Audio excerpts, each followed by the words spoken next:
to how well or badly they have performed. But here, they just don't know. They are all here because they did well in the selection tests. But what about their body? Seasoned hands helped by sophisticated testing and diagnostic equipment are out to detect even the slightest abnormality. 183. There are basic standards of height that have been mentioned. The weapons that are available are made for a particular body structure. An individual who is shorter than 153 centimeters may not be able to handle the standard weapons. Similarly, various other things like the trenches, the dugouts which are there are of particular dimensions.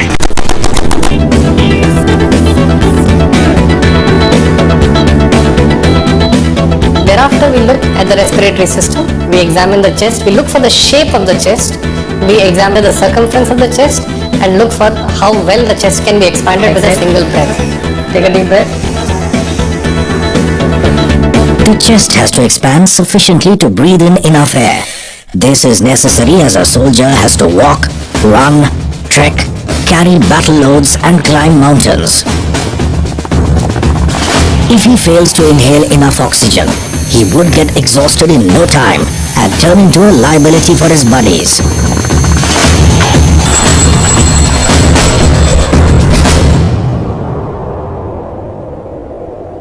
Also, the air is thin at high altitude battle zones, which means there is less oxygen.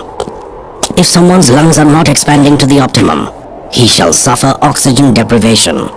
This would seriously compromise his own safety as well as his battlefield performance.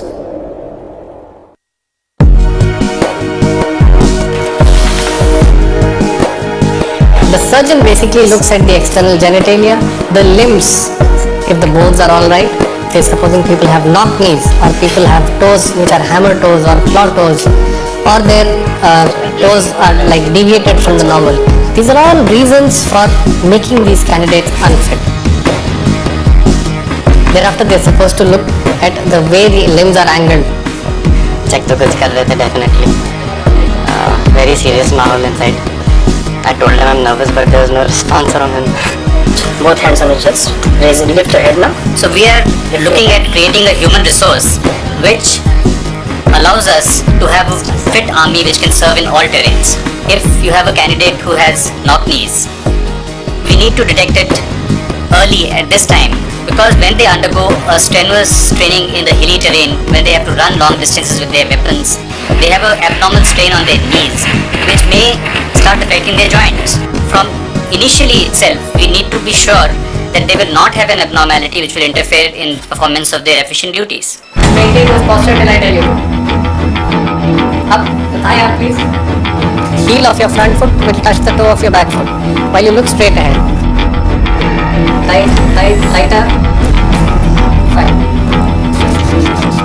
Hold my fast fingers. A soldier needs to have a keen eyesight. You need to spot the enemy from far and shoot him from far. If you do not have good eyesight, you will be a very bad target, or rather you will be a very good target for the others. The other things which people do not realize is color perception. We are born thinking this is blue, this is red, this is green. We do not know what exactly is red color. Is it the same as what others see? So the eye specialists have specific charts with which they can check the color perception of an individual. Let's say somewhere in the jungles, if a person is properly camouflaged, so to have good color vision, one is able to differentiate between the minor color hues